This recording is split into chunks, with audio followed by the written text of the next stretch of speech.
Pourquoi Jacques et Jean rendent fous les autres disciples? Ces derniers sont-ils des boulets? Et en quoi la guérison du serviteur de Gaius change la donne?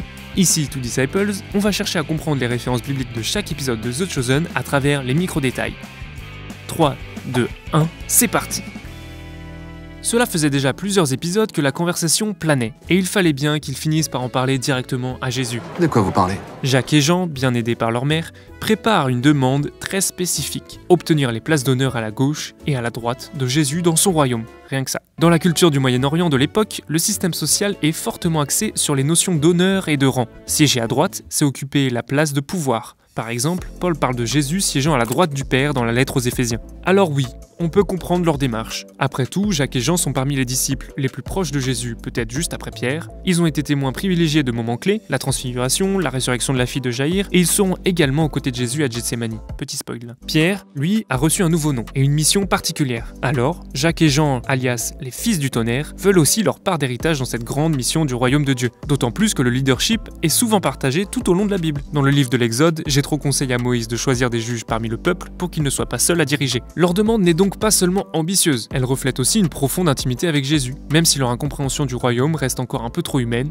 ce qui attriste beaucoup Jésus.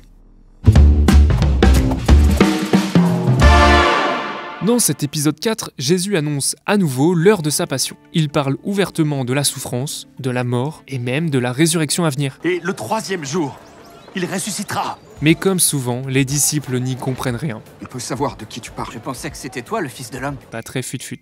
Pour les Juifs de l'époque, le Messie devait être un libérateur puissant, quelqu'un qui écraserait Rome et rétablirait un royaume terrestre glorieux. Mais ce qui surprend, c'est que ces disciples, choisis directement par Jésus, sont complètement à côté de la plaque.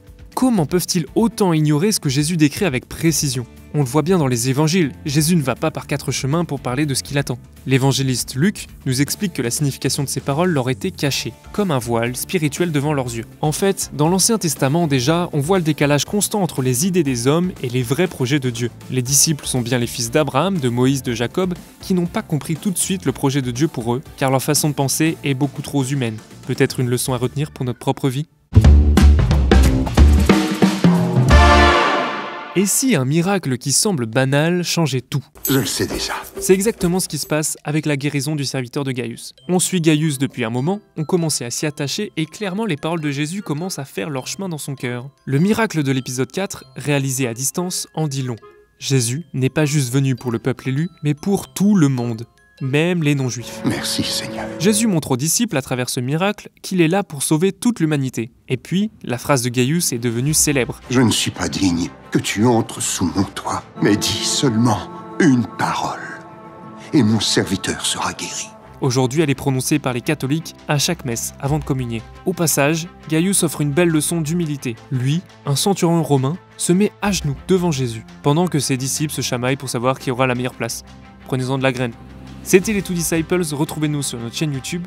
Dites-nous en commentaire quel micro-détail biblique vous avez repéré ou quel personnage vous aimez le plus dans cet épisode.